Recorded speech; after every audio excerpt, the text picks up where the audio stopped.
हैं और 7 से 8 बजे 9 बजे 10 बजे 12 बजे सवेरे उठते हैं, गारंटी वारंटी है ऐसे लोगों को पथरी होता ही है।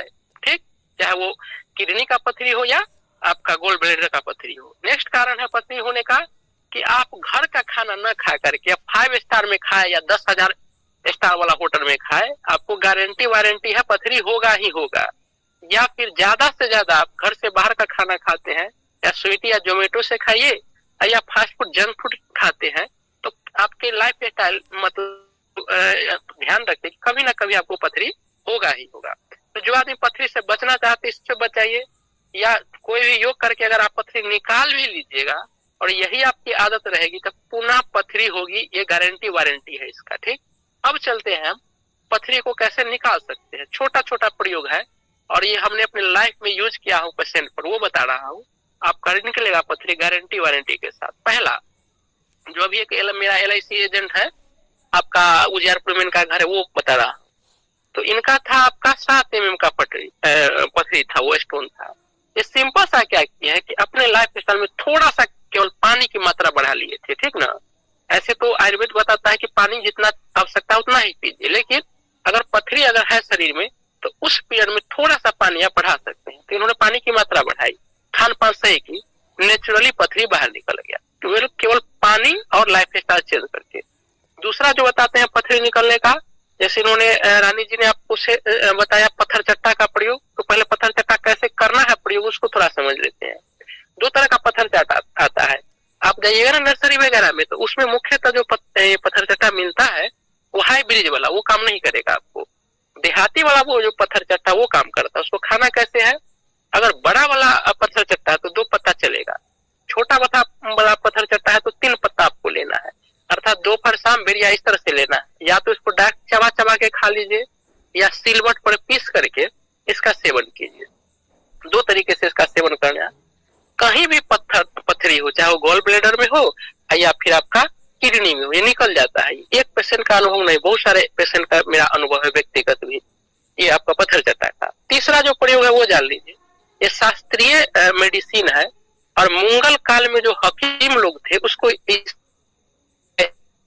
इस्तेमाल करते थे, हमने भी इसका इस्तेमाल किया है। उसको बोलते हैं हजरुल भस्म कहिए या हजरुल चूर्ण कहते हैं। पतंजलि भी बनाती है और बहुत सारा कंपनी बैद्यनाथ वगैरह भी इसको बनाती है। इसको लेना कैसे है, तो 2 से लेकर 5 ग्राम तक पूरे दिन भर में 3 टाइम इसको ले सकते हैं। बड़ा है तो 3 टाइम ले लीजिए, छोटा पत्नी है तो 2 टाइम लेना है इसको। या तो नारियल पानी के साथ ले लेना है या साधारण नींबू पानी के साथ इसको प्रयोग करना है। मात्रा क्या बताए, 2 से 5 ग्राम इसको मात्रा लेना है। बड़ी सस्ती दवा है ये हजरुल भस्म, तो इससे भी पथरी आपका निकल जाता है। इससे भी फिर आगे चलते हैं कि अगर आप सवेरे सवेरे उठ करके 1 प्याज का अगर रस का प्रयोग करते हैं, मतलब 1 प्याज का रस निकाल करके आप पी लेते हैं, इससे भी नेचुरली छोटे मोटे पथरी है तो आपको बाहर हो जाते हैं, बहुत अच्छे तरीके से बाहर हो जाएंगे। या फिर आपको क्या करना है कि मूली का सीजन तो अब हर सीजन में मूली मिल जाता है, आपको क्या करना है कि मूली और उसके पत्ते दोनों को काट काट के आपको जूस बना लेना है और इस मूली को कम से कम 2 मूली को ऐसा करना है, खाली पेट इसका सेवन करना है। इससे भी नेचुरली बहुत लोगों का पथरी निकला है, छोटे छोटे है तो। फिर आगे चलते हैं, आगे आपका पथरी निकालने में जो मदद करता है वो क्या है, तो एक दाल होता है जिसको बोलते हैं कुलथ का दाल। ठीक ना, तो अगर कुलथ का दाल आप सेवन करते हैं, मतलब पूरे दिन में 2-3 बार आप इसको सेवन करना है, कुलथ का दाल का पानी और कुलथ भी साथ में ले सकते हैं और नींबू उसमें मिला दीजिए उसमें कुलथ के दाल में, तो यह भी नेचुरली आपका पथरी को बाहर कर देता है। अगर बड़ा पथरी है तो थोड़ा लॉन्ग टर्म में लीजिए, छोटा पथरी है तो कम टर्म में भी आपको निकाल देता है। नेक्स्ट चलते हम किसमें, जो आपको पथरी निकालने का काम करता है। तो आप क्या कीजिए कि जिनको पथरी होता है ना, या चाहे किडनी में हो या आपका गोल ब्लेडर स्टोन का पथरी हो, उनको दर्द वगैरह ज्यादा होता है, उनको शरीर में गैस वगैरह भी देखिएगा बनता है, उनको कब्ज वगैरह की भी समस्या रहती है। तो उनके दर्द जब होगा तो दवा आप नहीं उनको प्रयोग कराकर एक सिंपल सा प्रयोग कराना है। जब भी उनको दर्द हो तो थोड़ा नींबू का रस का मात्रा का प्रयोग करवाइए। छोटा वाला नींबू है तो 1 नींबू निचोड़ करके 2 गिलास पानी में इनको पिलाने का प्रयास कीजिए, तो नेचुरली आपका उनका दर्द का भी मैनेजमेंट करता है और पथरी के साइज वगैरह को भी घटाना शुरू कर देता है। और बता रहा हूँ कि जैसे इन्होंने बताया ना कि एक जो साधु जी है वो देते हैं एक पुड़िया में बना करके, इसका आप सेवन कीजिए तो पथरी निकल जाती है। इस पुड़िया में रहता क्या है वो समझिए, एक पौधा होता है अपामार्क, जिसको लट जीरा भी कहते हैं, जिसका प्रयोग दातुन में भी किया जाता है। और आपका कोई बच्चे देने वाली महिला होती है, वो उसको जड़ को लेकर अपने नाभि में बांध लेती है ना, तो बच्चे जल्दी से हो जाते हैं। फिर उसको तोड़ कर तुरंत फेंक दीजिए। तो वो जो है आपका क्या कहते हैं, उसका जो क्या बोलते हैं अपामार्क का पौधा, आप उसकी पत्तियां का भी सेवन करते हैं ना, तो बवासीर को भी ठीक करता है, पथरी निकालने का भी काम करता है। लेकिन इसमें क्या करना पड़ता है, पथरी निकालने में पंचांग का प्रयोग किया जाता है अपामार्क का, उसके जड़ का, उसकी टहनी का, उसकी पत्तियां का, उसका अपने बीज का और सारे चीज का लेकर के इसका चूर्ण बना, इसको थोड़ा तीता इसका स्वाद होता है। तो जो किशमिश होता है ना, किशमिश में और इसका चूर्ण को मतलब 5 ग्राम ले लीजिए चूर्ण को, किशमिश ले लीजिए एक मुट्ठी, उसमें बढ़िया से ये करके मैंने उसका पेस्ट बना लीजिए, उसको आप सेवन कीजिए। ये सेवन कीजिएगा, आपको सेवन करना है कितना दिनों तक, 7 दिनों तक, 7 डे तक। और जिस 7 दिनों तक ओनली पर आपको खिचड़ी खाना है, दूसरा कुछ भी नहीं खाना है। पुराना चावल मिल जाए या देसी चावल मिल जाए, उसको खिचड़ी खाना है और कुछ नहीं खाना है आपको। 7 डे तो दोनों टाइम को खिचड़ी ही खाना है। तो नेचुरली ये आपका चाहे गॉल ब्लैडर का पथरी हो या ये आपका किडनी का पथरी निकल जाता है। अगर छोटा वाला है तो एक ही बार में निकल जाएगा, अगर बड़ा वाला है तो फिर 7 डे आप बढ़ा लीजिए उसका, ये आप फिर जांच करा लीजिए बीच में कि आपका स्टोन जो है घटा है कि नहीं, तो ये आपको आराम से निकल जाता है, किडनी का भी और गॉल ब्लैडर के पथरी का भी, ठीक ना। तो ये आपको सिंपल सा प्रोसेस है निकालने का, आराम से निकल जाएगा। फिर आपका जो एक एलोवेरा है, आपका घृत कुमारी, यह भी आपको पथरी निकालने में मदद करता है। तो मेरा कहने का तो इतना चीज हम आपको इसलिए बताए हैं कि दवा तो एक ही चीज हमने बताया आपको, हजरुल और वो जो भस्म वाला, इसके बाद तो सारा फूड हमने बताया। तो याद रखिए, कहीं से कोई फूड बताया जाता है या कोई हर्ब्स बताया जा रहा है, तो उसको सेवन करने से आपकी डेथ होने वाला नहीं है, ना आपका किडनी वगैरह फेल होने वाला है, ना उसमें कोई ये विस्फोट होने वाला है। ठीक, हल्का फुल्का नुकसान होगा, जो कि कोई नुकसान माने वो गिनती में नहीं आता है। तो ये छोटे छोटे प्रयोग करने में कहीं कोई हर्ज नहीं है। ये सब किया हुआ प्रयोग मैंने बताया हूँ, न कि कहीं से आपको सुन लिया या सुना दिया, वो आपको बताने का प्रयास करता हूँ। हमारे गांव में भी एक व्यक्ति है, शर्मा जी है, वो भी किसी से पैसा नहीं लेते हैं, यही चीज देते हैं अपामार्क का जो हमने बताया पंचांग, लेकिन बताते नहीं है किसी को। इसलिए नहीं बताते हैं, इसका अगर किसी को बता देंगे तो या तो उसका मिस यूज करेगा। मिस यूज कैसे करना, मतलब कि इस पूरे औषधियों को बर्बाद कर देगा वो। और रूल होता है कि कोई भी औषधि का लीजिए ना, उतना ही मात्रा में लीजिए, उसकी प्रजाति बचा रहे, ऐसा ना कि आपको प्रजाति को नष्ट कीजिए। या फिर वो जहाँ से सीखे होंगे ना, वो जिस गुरु से, तो कुछ गुरु का अपना रूल होता है कि हम आपको ये विद्या सिखा रहे हैं, इसको व्यवसाय नहीं करना है, केवल किन्हीं को लाभ आपको पहुंचाना है। तभी ये विद्या आपके पास रहेगा, ना तो पूरा नष्ट हो जाएगा। तो वही करने से सीख करके आए थे, 1 रुपया किसी से नहीं लेते हैं।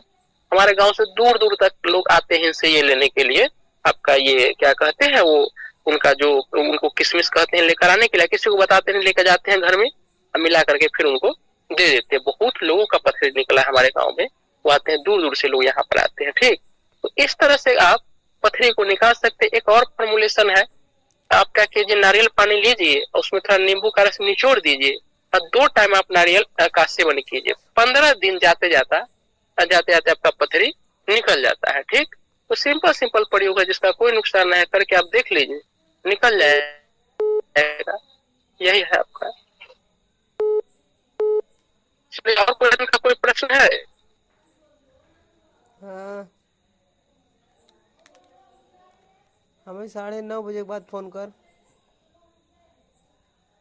अभी खाली ना है, क्लास चलत नहीं। 9:30 बजे के बाद फोन कर।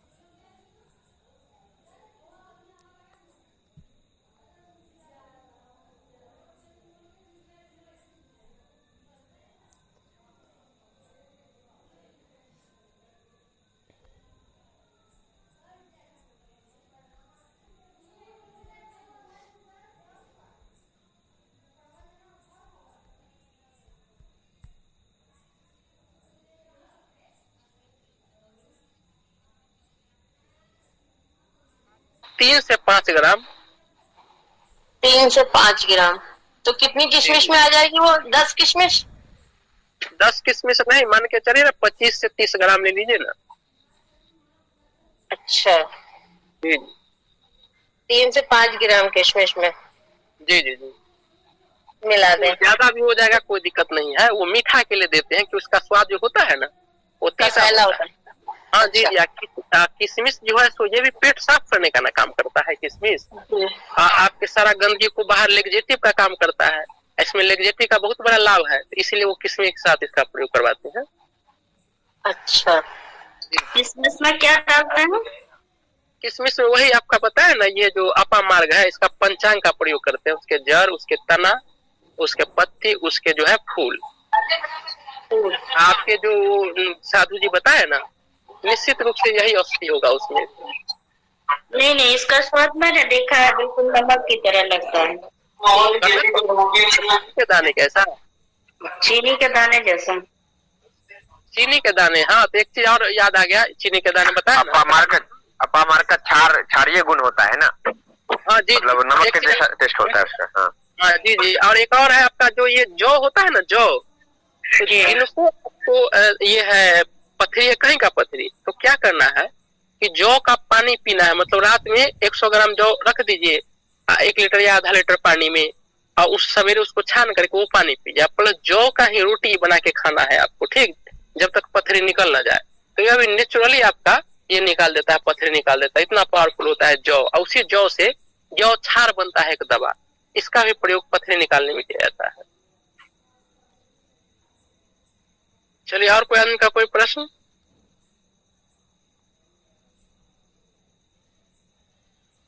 बेधड़क प्रश्न है तो पूछिए, समय अभाव रहता है हम लोग के पास, इसलिए प्रश्न लिख करके रखते, नहीं तो सवेरे से क्या पूछना है तुरंत पूछना शुरू कर दीजिए। एक मेरा इस विषय से अलग थोड़ा सा था, जानकारी का अभाव है इस क्षेत्र में। हाँ जी बताइए। थैलेसीमिया का एक पेशेंट है जी जी। मतलब कहा गया कि बचपन से बात का पता चला था, 2 से 3 साल की उम्र में कि थैलेसीमिया है। जी जी। तो उसको डॉक्टर बोला कि अगर किसी हेल्दी बच्चे का माइक्रोबोन क्या बोल रहा ऐसा, अगर उसका ट्रांसप्लांट किया जाए तो उसका सुधार हो सकता है। और ऐसा करके वो सफलता पूर्वक 22 साल का हो गया। तो ये होता क्या है? कोई आदमी बता सकते हैं थैलेसीमिया के बारे में? कोई आदमी के पास नॉलेज है थैलेसीमिया के बारे में? इतना तो पता है कि उसमें ब्लड नहीं बनता है, लेकिन ये नैरोबोन क्या हुआ ये नहीं समझ में आया। अच्छा, बताते हैं। और कोई आदमी के पास है नॉलेज इसके बारे में? चलिए बताता हूँ मैं। थैलेसीमिया 2 टाइप का होता है, एक होता है माइनर, एक होता है मेजर, ठीक ना। तो मेजर थैलेसीमिया का रिकवरी बहुत कम देखा गया है, माइनर थैलेसीमिया का रिकवरी हुआ है, ठीक। तो इसमें जो आपने जो प्रश्न किया है ना रानी जी, इसमें होता क्या है वो समझिए। आपका जो रक्त बनता है, ठीक ना, वो आपका अस्थि मज्जा में, बोन मैरो में आपका रक्त वगैरह बनता है, ठीक ना। और इसका फिल्ट्रेशन वगैरह होता है 2 जगह, एक किडनी में होता है, एक फेफड़े में होता है। फेफड़ा में जो गैसीय अवस्था में वो फेफड़ा में, अल्युक्त अवस्था में, तरल अवस्था में उसकी सफाई आपका किडनी में होता है। तो आपके शरीर में आप जानते हैं कि एक स्वस्थ व्यक्ति है तो आपको 5 से 6 लीटर आपका रक्त पाया जाता है मेल में, फीमेल में होता है आधा लीटर कम होता है पुरुष की तुलना में। तो इसमें जितना रक्त बनना चाहिए ना, चाहे वो माइनर हो या मेजर थैलेसीमिया है, उसमें बहुत कम बनता है रक्त। तो ऐसे रोगी में माइनर में भी और मेजर में भी बराबर रक्त चढ़ाया जाता है उनको बचाने के लिए।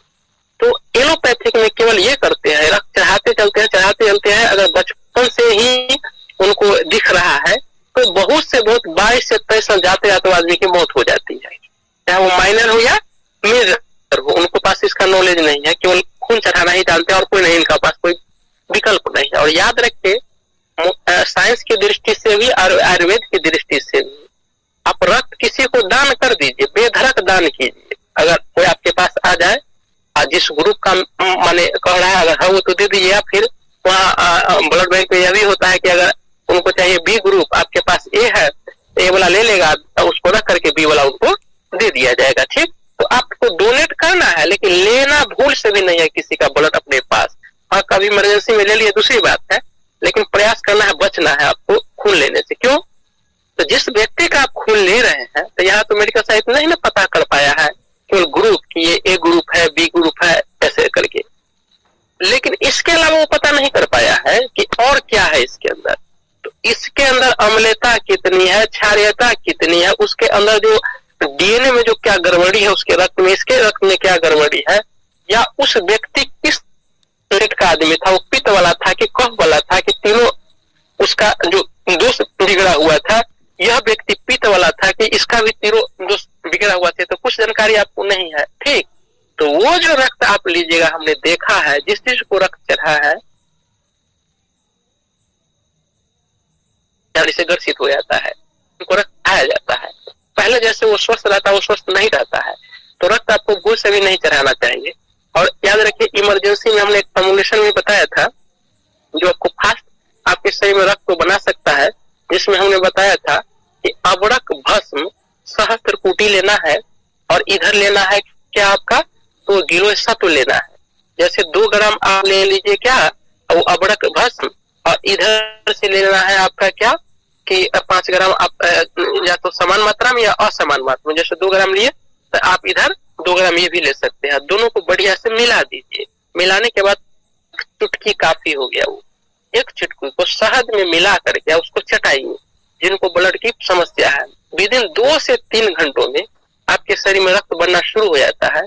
यहाँ आपको 2-3 घंटा मतलब ज्यादा आपको ब्लड ये निकल गया है शरीर से, तो 3-4 दिन तक भी लगातार खून चढ़ते रहता है। ठीक, यहाँ 2-3 घंटा में आपको ब्लड बनना शुरू हो जाएगा, सबसे फास्ट बनता है ये। ठीक, तो प्रयास कीजिए ब्लड लेने का नहीं, इमरजेंसी ऐसा न कोई विकल्प तो ले लीजिए, लेकिन जनरली ब्लड लेने से बचिए। देने जरूर ले लीजिए नहीं ब्लड। ठीक, तो हम बता रहे थे थैलेसीमिया से रिकवरी क्या है, केवल दवा के जरिए थैलेसीमिया की रिकवरी नहीं होता। जो हमने देखा था माइनर और मेजर को रिकवरी होते हैं, वो कैसे रिकवरी होता है उसको समझिए। आपके शरीर में जो रक्त बन रहा है, जो अंग बना रहा है, अगर उसको सपोर्ट मिले और बहुत बढ़िया सपोर्ट मिले, खास करके योग के जरिए, योग में भी कपालभाति अनुलोम विलोम बहुत अच्छा इसमें रिजल्ट है। फिर क्या है, इसका भोजन के जरिए अगर इसको सपोर्ट मिले, कैसा भोजन, तो ग्रीन ब्लड जिसको कहा जाता है या क्लोरोफिल। ग्रीन ब्लड किसे कहा जाता है, तो आपका जो गेहूं का ज्वार है, सोआ, नीम की पत्ती है, ग्रीन ब्लड में इसका नाम आता है। क्लोरोफिल, जो भी आप हरे पत्तेदार सब्जियां खाते हैं या सलाद खाते हैं और उसको खा करके अगर आप धूप में बैठते हैं तो नेचुरली आपके शरीर में क्लोरोफिल बनता है। फोटोसिंथेसिस की प्रक्रिया जो प्लांट में होती है, आपके अंदर भी फोटोसिंथेसिस की प्रक्रिया होती है, तो आपके शरीर में जो चीज की आवश्यकता है वो बन जाता है आपके शरीर में। तो आप अपने फूड में अगर आप क्या कहते हैं कि वो व्हीट ग्रास और आप ये नीम का पत्ती और सलाद का अच्छा समायोजन करते हैं और मिलेट का अगर समायोजन करते हैं प्लस योग का समायोजन करते हैं, जो आपके शरीर में रक्त बढ़ाने का काम करती है। जैसे में आपका किशमिश है, बहुत अच्छा आपको शरीर में रक्त बढ़ाती है। जैसे हमने अबरक भस्म गिलोय सत्व का किए, गिलोय भी आपको शरीर में बहुत अच्छा आपका रक्त बढ़ाने का काम करती है। चुकंदर अच्छा खाता आपके रक्त बढ़ाने का काम करती है आपके शरीर में। तो इसका अगर आप सेवन करते हैं, प्लस लाइफ स्टाइल को भी सुधारना पड़ेगा। जो अभी लाइफ स्टाइल ऐसा नहीं है, जो आयुर्वेदिक दिनचर्या है उसको अगर अपनाते हैं तो ये माइनर भी और मेजर भी थैलेसीमिया ठीक हुआ है। तो इसमें थोड़ा मेहनत करना पड़ेगा, बिना मेहनत का नहीं होगा। दूसरा चीज इसमें आपका फॉरेस्ट बाथिंग करना पड़ता है। फॉरेस्ट बाथिंग क्या होता है कि आप अगर जहाँ पर घर है शहर में है तो थोड़ा गांव में जाना पड़ेगा इसको ठीक करने के लिए। यहाँ पर बहुत सारे पेड़ पौधे हैं, उस पेड़ पौधे जो घने पेड़ पौधे उसमें थोड़ा आपको विचरण करना पड़ेगा, घूमना पड़ेगा। ये पेड़ पौधा क्या करता है, अपने आप को जवान रखने के लिए हरे भरे, क्योंकि पेड़ कभी सूखता नहीं, जान लीजिए इसको कोई ना कोई इंटरप्ट होता है तभी सूखता है, नहीं तो लगभग सारा पेड़ हमेशा वो ग्रोथ करते रहता है, जवान रहता है। तो ये पेड़ पौधा क्या करता है, हमेशा अपने स्वस्थ रखने के लिए, ग्रोथ करने के लिए एक विशेष प्रकार के गंध छोड़ता है। जब आप घूमते हैं तो वो गंध आपको भी मिल जाता है, वो गंध आपके भी शरीर में जाता है। तो आपको क्या करता है, वो भी आपको लाइफ को आगे बढ़ाने का काम करता है। लाइफ बढ़ाएगा कैसे, जब आपका सेल बढ़िया रहेगा, सेल बढ़िया रहेगा तो उत्तक बढ़िया रहेगा, उत्तक बढ़िया रहेगा तो अंग बढ़िया रहेगा, अंग बढ़िया रहेगा तो अंग तंत्र बढ़िया रहेगा, तंत्र बढ़िया रहेगा तो आपका शरीर बढ़ेगा। तो इनको थोड़ा पोस्ट बाथिंग कराया जाता है, लाइफ स्टाइल चेंज करवाया गया, फूड को चेंज करवाया गया, योग का सहारा लिया गया, एक्यूपंक्चर एक्यूप्रेशर का भी सहारा लिया जाता है, मर्म चिकित्सा का भी सहारा, मतलब इसको बोलते हैं इंटीग्रेटेड पैथी कहते हैं, ठीक। या इसको बोलिए दूसरे शब्द में होलिस्टिक अप्रोच, या इसके शब्दों में कहिए कि जो चिकित्सा पद्धति इसमें लाभ पहुंचाए सबका हेल्प लिया जाता है। और निश्चित रूप से आपको 21-22 साल जाते जाते ये आदमी पूर्णतः स्वस्थ रहता है, इसको रक्त चढ़ाने की आवश्यकता नहीं पड़ती है। ये है आपको थैलेसीमिया माइनर एंड मेजर। तो इसमें नैरो बोन का क्या रोल होता है? जो नैरो, जी जी, नैरो, हाँ हाँ हाँ, बोन मैरो ट्रांसप्लांट होता है, बोन मैरो, नैरो नहीं, बोन मैरो ट्रांसप्लांट। जी जी, याद आया, बोन मैरो ट्रांसप्लांट।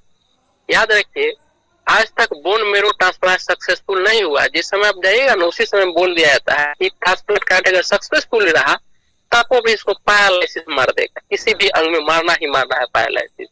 आपका बोन ट्रांसप्लांट हो गया, पैरालिसिस मतलब तो आप तो अपाहिज हो गए, किस काम के हुए आप? कोई काम के नहीं, या तो मरिएगा या फिर पैरालिसिस मार देगा, ठीक। और आज तक हमने एक भी केस नहीं देखा है जहां पर बोन ट्रांसप्लांट हुआ है, बोन मैरो होता है।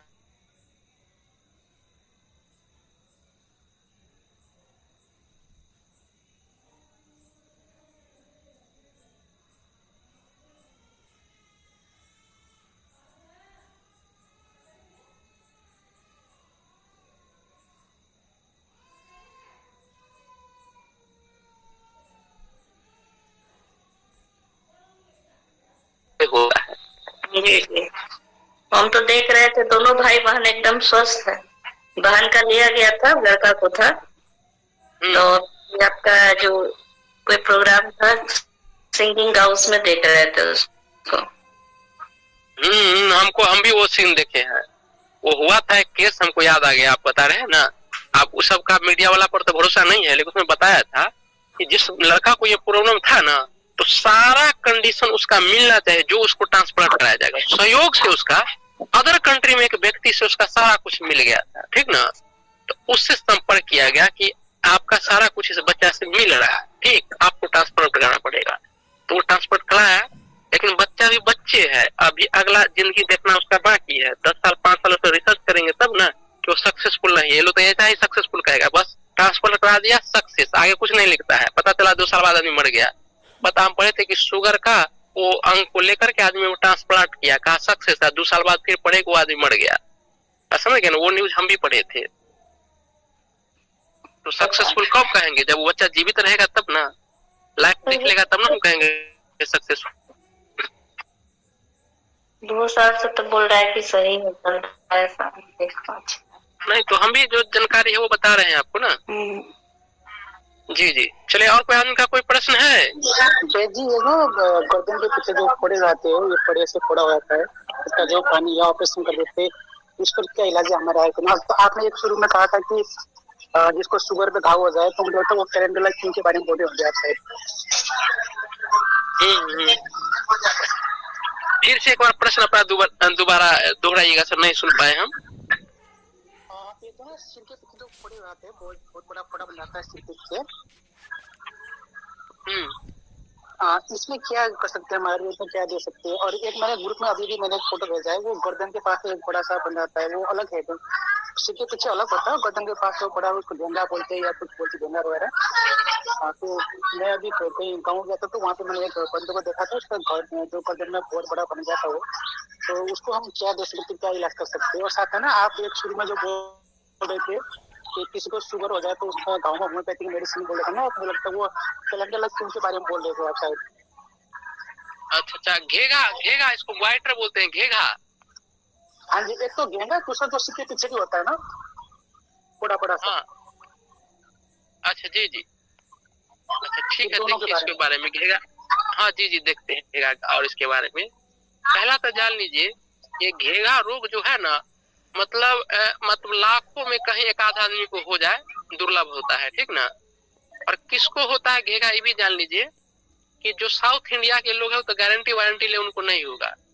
नॉर्थ इंडिया वाला में सबको नहीं होगा। जो पहाड़ी इलाका में रह रहे हैं ना, उनको थोड़ा चांस रहेगा। क्यों? क्योंकि वहां जो बारिश होती है ना, तो मिट्टी में सारा पोषक तत्व घुल करके और वो पानी में जाके चला जाता है। तो मिट्टी में जब पोषक तत्व न रहेगा तो उसमें जो प्लांट उगेंगे या कोई मांस का सेवन करिएगा तो उसमें आयोडीन कहाँ से रहेगा? तो आयोडीन मिलता कहाँ से वो भी जान लीजिए आप। जो अगर देसी गाय का या A2 मिल्क का आप अगर सेवन करते हैं ना, तो उसमें नेचुरली आयोडीन पाया जाता है। नारंगी में नेचुरली आयोडीन पाया जाता है और हरे पत्तेदार सब्जियां में नेचुरली आयोडीन पाया जाता है। या समुद्री जीव है, मतलब समुद्र का जो मछली वगैरह है या नारियल वगैरह जो पीते हैं, इसमें नेचुरली आपका आयोडीन पाया जाता है। तो आयोडीन का कोई लफड़ा ही नहीं है कि आप उससे आयोडीन लीजिए, आयोडीन युक्त वाला नमक खाने का, बल्कि समुद्री नमक सीधा निकालिए, उसमें ऊपर से आयोडीन नहीं डालना और ले लीजिए तो आयोडीन की समस्या आपका खत्म। या नहीं लीजिएगा तो हमने बताया ना, ये जो देसी गाय का घी वगैरह जो खाते हैं इसमें आयोडीन है, आपको आवश्यकता नहीं पड़ेगी। ये जो घेंगा अभी जो हो रहा है एट प्रेजेंट जो आप जो दिखाए, ये आयोडीन की अधिकता के वजह से हो रही है। जो क्योंकि तो वही नमक खा रहा है मार्केट वाला अभी, तो ये उसमें ज्यादा हो गया है अधिकता, इसके वजह से, इसी के अधिकता के वजह से अभी थायराइड या हाइपोथायराइड हो रहा है आयोडीन की अधिकता की वजह से। ठीक, तो पहला तो उसको आयोडीन युक्त नमक को बंद करवा करके ये जो साधारण वो समुद्री नमक होता है ना वो दीजिए, या उससे भी बेस्ट रहा यहाँ पर सिंधा नमक उनको कहीं सेवन करने के लिए। पहला चीज बदलाव। दूसरा बदलाव क्या करना है कि कहीं भी आपका शरीर में ये बढ़ रहा है ना, कोई अंग का इधर उधर अनियंत्रित अगर वृद्धि हो रहा है, तो अनियंत्रित वृद्धि हो रहा है इसका मतलब ये है कि आपका शरीर का वहां पर कंट्रोल नहीं हो रहा है उस अंग पर। तो उस अंग को कंट्रोल करने के लिए सबसे बेस्ट दवा है योग है। योग में भी क्या आपका कपालभाति और अनुलोम विलोम का प्रयोग करवाइए। दूसरा, ये जो कचनार गुगुल जो आता है, कचनार गुगुल भी क्या करता है कि कहीं भी आपका जो अनियंत्रित वृद्धि हो रहा है ना कोई अंग को, उसको रोकने का काम करता है। एक तरह से यह भी गांठ हो गया। तो कैप्सूल आता है या टेबलेट आता है आपका, किसी भी कंपनी का बढ़िया वाला ले सकते हैं, कचनार गुगुल, या अकेला कचनार भी वो काली मिर्च के साथ उसका काढ़ा बना के ले सकते, लेकिन कचनार गुगुल ज्यादा फायदा करेगा। तो उनको कचनार गुगुल का प्रयोग करिए। साधारण कपालभाति अनुलोम विलोम करवाइए। आयोडीन युक्त नमक बंद कर दीजिए। ठीक, इतना कीजिएगा तो ये गांठ गलने लगेगा। और दूसरा फिर एक और कर सकते हैं छोटा सा प्रयोग कि इनको कैस्टर ऑयल से मालिश करवाइए थोड़ा गुनगुना करके। ठीक, और उसी कैस्टर ऑयल का ये होता है उसका पत्ता जो होता है ना, पत्ता और उसका डंठल होता है, वो डंठल पत्ता सहित आपका थोड़ा गर्म करके यहाँ पर बांध भी देना। वही एरंड के पत्ता और उसका डंठल का काट फूट करके उसका माने 2 गिलास पानी में गर्म करके जब 1 गिलास रहे तो उसका काढ़ा पिलाना भी है। थोड़ा टाइम लगेगा इसमें, लेकिन यह ठीक हो जाएगा सर। चलिए, और कोई आदमी का कोई प्रश्न है?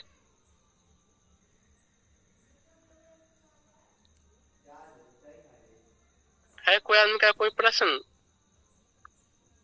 कमल जी, आपका कोई प्रश्न है? नहीं सर, नहीं है प्रश्न। चलिए, और सुभाष जी है, अमन जी है, आर्यन जी जुड़े हैं लगभग अभी। पिंकी रानी जी, कोई प्रश्न है? 1-2 तो ले लेंगे। और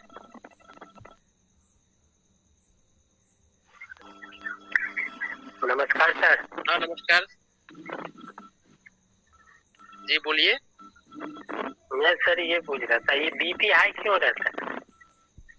बीपी हाई क्यों हो जाता है? ठीक, तो उसका जान लीजिए। हाई होने का कारण, मुख्य कारण, पहला, अगर आप टेंशन ज्यादा लीजिएगा ना, आपका सिर पर फालतू के जो कचरा बोझ उठा के चलिएगा। ठीक, जैसे आपके पड़ोसी में अगर 4 गो गाय खरीद के आ गया तो आपको जलन हो जाएगा कि 4 गो उसको कहा है, वो हमारा क्यों कैसे है। ठीक ना, इस तरह की अगर भावना है, टेंशन अगर आप ज्यादा लेते हैं, ये इससे बीपी बढ़ जाता है। अगर सही से अगर आप नहीं सर, मेरा जो पेशेंट है उनका बीपी हाई होने की वजह से ब्रेन हेमरेज हो गया था जी, लेकिन अभी वो सेमी कोमा में, मतलब बात भी करते हैं और सेमी कोमा, मतलब कोमा और सेमी कोमा सब ये बात पूरा तरह से नहीं कर पाते हैं, करते हैं फिर खत्म हो जाते हैं, बस 0 हो जाते हैं। इनका बीपी का भी 3 टेबलेट चल रहा है, एक तो पूरा हाई डोज चल रहा है, 2 नॉर्मल चल रहा है। ठीक है, इनका बीपी को घटाना है जी, इनका बीपी को घटाना है। एक औषधि आती है जिसको बोलते हैं सर्पगंधा। ठीक ना, औषधि का नाम नोट कर लीजिए, सर्पगंधा।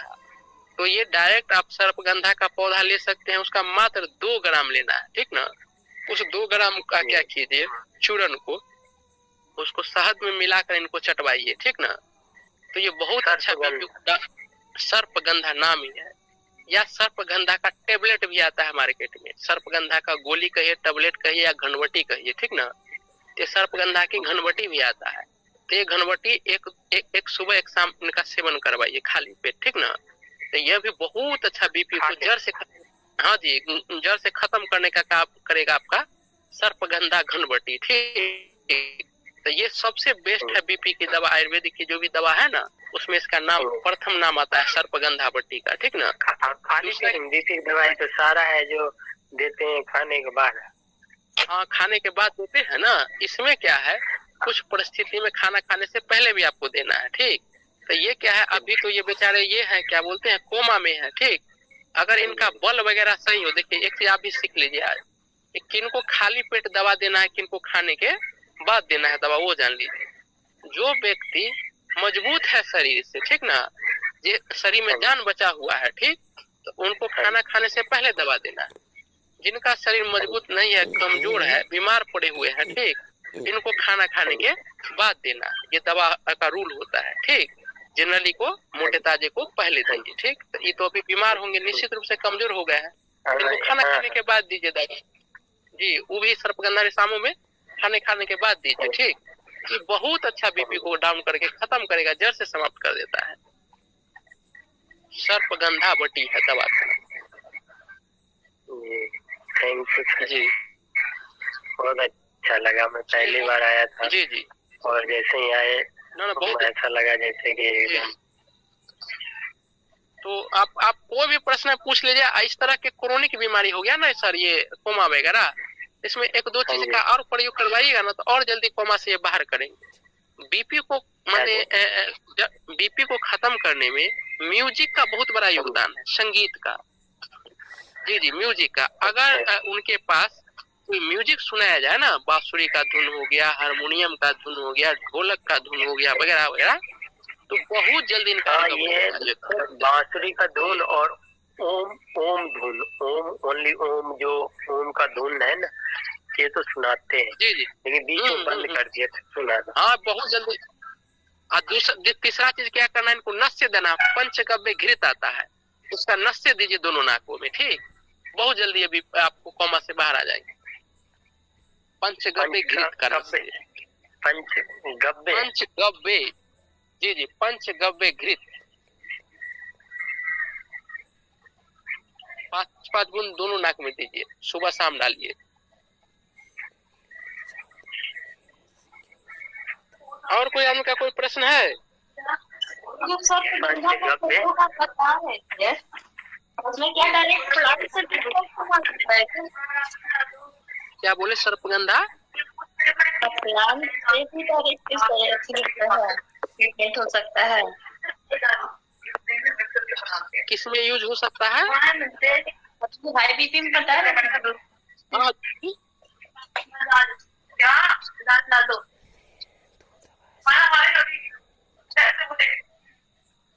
हाँ, पूछिए पूछिए, प्रश्न क्या आदमी क्या पूछिए। बोले सर्पगंधा का जो प्लांट है उसका भी डायरेक्ट प्रयोग हो सकता है या उसका सिर्फ जड़ और तने वगैरह का ही होता है? पंचांग का प्रयोग कीजिए उसका, और नहीं तो वही सर्पगंधा घनवटी बनती है उसका प्रयोग कीजिए। देखिए घनवटी में क्या होता है, कुछ और औषधि का प्रयोग किया जाता है, मिलाया जाता है उसमें, ठीक ना। अगर डायरेक्ट किसी प्लांट का यूज करना चाहते हैं, आपके पास नॉलेज नहीं है, तो उसका पंचांग का इस्तेमाल कर लीजिए, कोई नुकसान नहीं करेगा।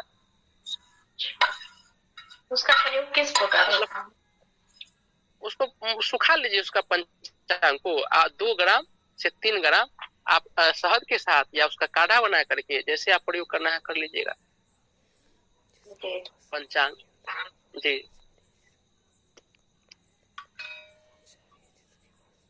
चलिए, और कोई आदमी का कोई प्रश्न?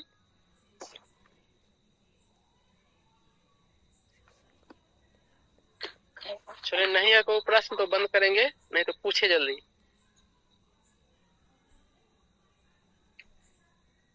हाँ कमल जी, आपका प्रश्न है कोई? हाँ सर, मेरी लड़की को खाना मतलब भूख नहीं लगती है, लगने के लिए। भूख नहीं लग रही है? हाँ, उसका वेट भी कम है, दुबली पतली। अच्छा, तो पहले तो भूख जगाइए, सिंपल सा भूख लगेगा उनको। क्या कहिए, देखो अदरक का छोटा सा टुकड़ा ले लेने के लिए, अदरक समझते ना, जिंजर जानते हैं ना, अदरक का एक टुकड़ा ले लेंगे, उस पर थोड़ा सेंधा नमक छीट देंगे अदरक के टुकड़ा पर, और थोड़ा नींबू निचोड़ देंगे उसी पर, ठीक। और लेकर बढ़िया से चूस चूस कर उसको खाए, ठीक ना। या उसका चटनी बना ले, अदरक को पीस करके उसमें थोड़ा सेंधा नमक और नींबू निचोड़ दे, ठीक, उसका चटनी बना ले। उस चटनी को खाना खाने से पहले खा ले, फिर खाना खाने के बीच में खा ले, या खाना खाने के लास्ट में खा ले, ठीक।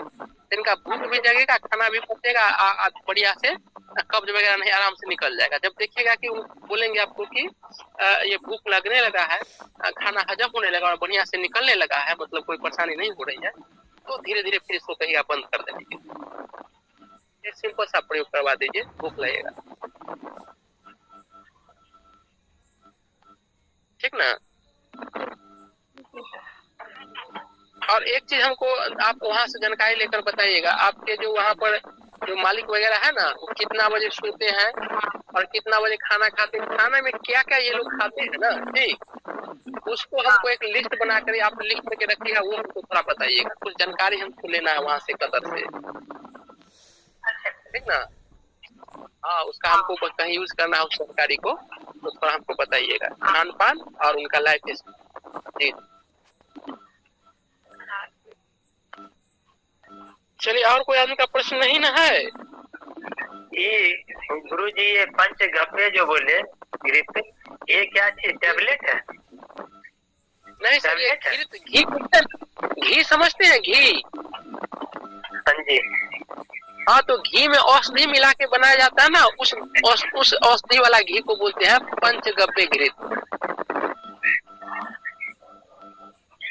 समझे। ये आयुर्वेदिक तो सही रहेगा। ये आप क्या कीजिए, कोई बढ़िया कंपनी के भरोसे मत रहिए, कोई वैद्य बढ़िया बनाते होंगे, या कोई संस्थान। आप है कहाँ से? हम तो अभी जयपुर में। जयपुर में आपके वहाँ पर बहुत सारे गौशाला है, ठीक ना। गौशाला पूछते हैं ना, जहाँ पर देसी गाय पाली जाती है, तो आपके राजस्थान जयपुर में बहुत सारा गौशाला है। गौशाला में जाकर संपर्क कीजिए ना, वो लोग बनाते हैं पंचगव्य घी, तो वहाँ से आप ले लीजिए, वहाँ पर असली मिलेगा, कम पैसे में मिलेगा। ये पंचगव्य घी जो है, ये शुद्ध घी रहता है गाय का? शुद्ध गाय के घी में, देसी गाय के घी में औषधि मिलाई जाती है, जटामासी, शंखपुष्पी, वक्ष, ठीक ना, और बनाई जाती है। जी देखते हैं। जी जी, चलिए, और कोई आदमी का प्रश्न?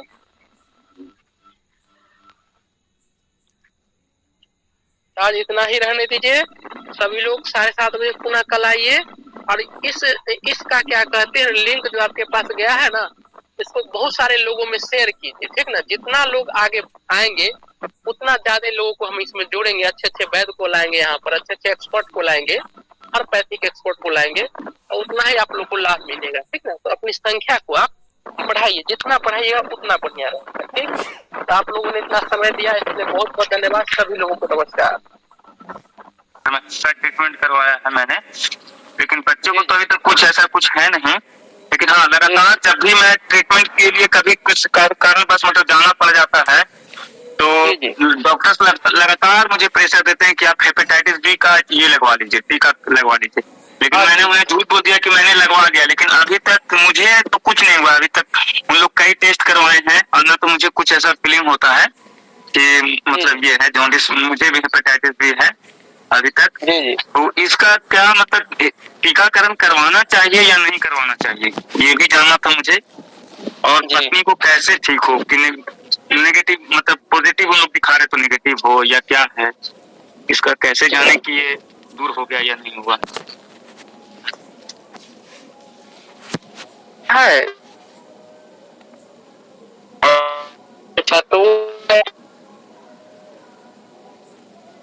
जानकारी के लिए आपको तो करवाना पड़ेगा, वैसे कोई थोड़ी ना पता चल जाएगा। नाड़ी वैद्य आप उनको तो मतलब 4 साल जब मेरा विवाह हुआ था, 4 साल पहले, तो उसी के 2 माह बाद पता चला मुझे, 2 माह या 3 माह बाद।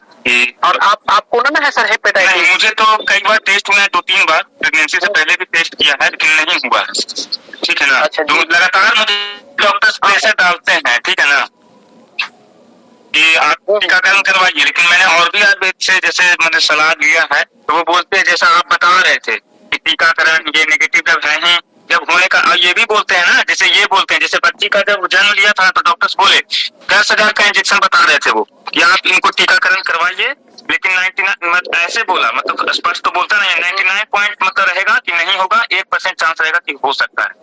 तो हम कहें कि जब चांस ही है तो फिर लगवाने से क्या फायदा, जब चांस ही है तो। जी जी जी, ये तो मुझे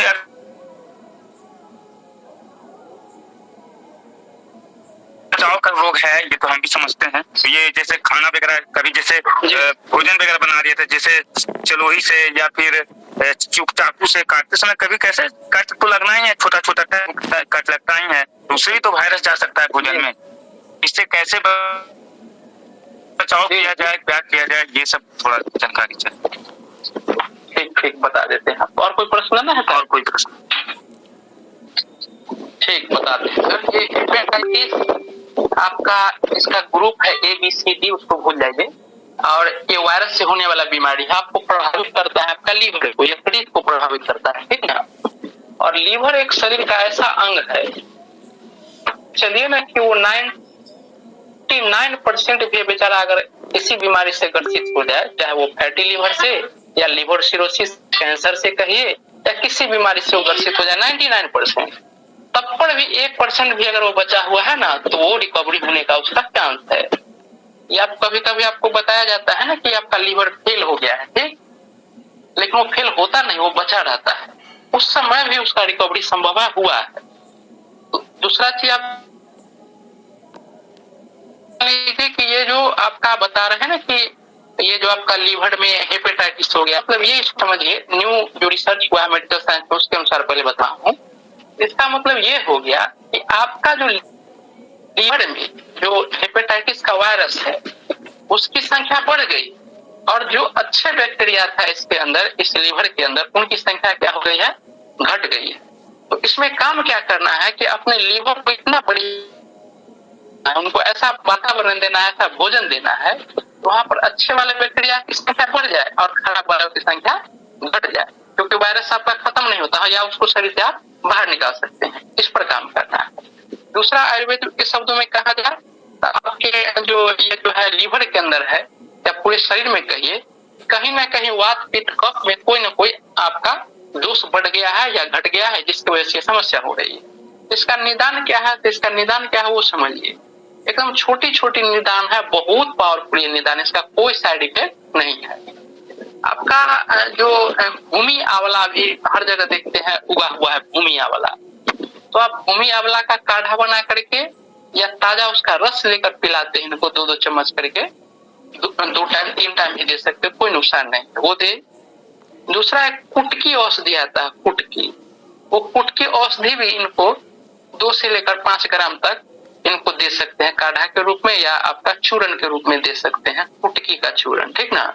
इसका भी कोई साइड इफेक्ट नहीं, बहुत अच्छी दवा है कुटकी। तीसरा एक मिल्क थीसल आता है, एक पौधा है, ये भी आपके आसपास मिल जाता है पौधा, लेकिन लोग इसको पहचानता नहीं या नहीं जानता है कि इसी का नाम मिल्क थीसल है। इसका टेबलेट भी आता है, इसका चूर्ण वगैरह काढ़ा भी आता है, ठीक ना, मिल्क थीसल का। ये भी आपको लीवर के लिए बहुत ही बढ़िया औषधि है, तो इसका भी आप प्रयोग कर सकते हैं। आप इसका चूर्ण या जो भी आप करना है, 3 तक छोटा छोटा उपाय बता दिए। जान लीजिए लीवर को ठीक करने के लिए कि लीवर में जो आपका जो वायरस है उसको क्या करना है, शरीर से बाहर निकलना है, या उसको अनएक्टिव करना है, या उसको घटा करके वहां पर अच्छे अच्छे सूरज को बढ़ा देना। तो उसके लिए क्या कीजिए, आपका त्रिफला जो चूर्ण है उसको रात गुनगुने पानी के साथ 1 चम्मच जैसे त्रिफला चूर्ण हो गया, आधा चम्मच घी और 1 चम्मच आपका शहद मिला करके इनको पिलाइए, ठीक ना, त्रिफला के। यह भी बहुत अच्छा आपके जो हेपेटाइटिस है उसको ठीक करने के काम करेगा। साथ में कपालभाति अनुलोम विलोम का प्रयोग करवाइए, और अभी खाने में क्योंकि बच्चों को दूध वगैरह भी अच्छा से होना चाहिए, तो औषधि में आपका सतावर दीजिए, अश्वगंधा दोनों को मिला करके दीजिए आपको इनको भोजन के रूप में, ठीक ना, तो बहुत अच्छा रिकवरी करेगा, तो निकल ही जाएंगे, इससे ये होने वाला नहीं कुछ। और खाने में अभी प्रयास करना है इनको कि कोई भी टॉक्सिसिटी जैसे बढ़ाए शरीर में, जैसे गेहूं का रोटी इनको बंद, चावल की रोटी बनते, रोटी पर आपका जौ की रोटी और बाजरा रागी की रोटी का प्रयोग करवाना है, ठीक ना। इतना खिलवाइए। और साथ में क्या कीजिए, बकरी का दूध पिला सकते हैं, मिल है बकरी का दूध, ये भी फैटी लिवर में या हेपेटाइटिस में बहुत अच्छा रिजल्ट है बकरी का दूध का, ठीक है, वो आप करवा सकते हैं। और दूध को फाड़ ली, जैसे 1 गाय का दूध लेना है 1 लीटर, और उसको गर्म करके उसको फाड़िए, नींबू डाल करके, क्रीम अलग हो जाएगा, वो फ्री भी उनको पिलवाइए। अगर इतना करते हैं तो आपको 2 से 3 महीना जाते जाते इनका जो है हेपेटाइटिस है वो आपको ठीक हो जाएगा सर। ठीक है। हाँ जी, चलिए। और ठीक है, मैं इतना करके अच्छा, आपका नंबर पे हम पर्सनल का संपर्क कर सकते हैं? हाँ जी, बेधड़क कर सकते हैं सर, नंबर है ना मेरा आपका पास? हाँ जी बिल्कुल। हाँ जी, जरूर जरूर कीजिए। आप रिपोर्ट वगैरह अगर भेज देते ना तो और बढ़िया से ये होगा। आप थोड़ा पेशेंट के पास रहिएगा, फिर बात कराइएगा सर, वगैरह लेकर करते हैं और जल्दी रिकवरी होगा सर। जी बिल्कुल। और का कोई प्रश्न है? एक चीज और मैं पूछना चाहूंगा, जैसे बच्ची तो मेरी अभी तक स्वस्थ है, अभी तक कुछ ऐसा ये नहीं है, ना हम टेस्ट करवाने गए हैं, लेकिन रिस्पांस वगैरह सब चीज है। बोलिए तो मैं पर्सनल वीडियो ही भेज दूंगा। तो मतलब कि उसके अभी उसको कुछ खतरा नहीं है, जैसे उसकी माँ का दूध पी रही है तो कोई खतरा नहीं। उस बच्चे को सोनप्राशन एक आयुर्वेदिक दवा आती है, हाँ, वो मेहुल भाई का मैं अमृतप्राशन, सोनप्राशन सब भी चलवा रहा हूँ, ठीक है ना? हाँ चलाइए, ठीक ना, कुछ नहीं होगा, बहुत अच्छा रहेगा। और क्या करना है कि ध्यान यह रखना है कि इनकी माँ के जरिए अभी फूड मिला है बच्चों में, ठीक ना, तो माँ को दूध की कमी नहीं, ठीक। और माँ को फास्टिंग वगैरह मत करवाइएगा, करवा चौथ नहीं अभी कोई नहीं, अभी दूध अच्छा खासा होता है, भरपेट पीती है तो दूध को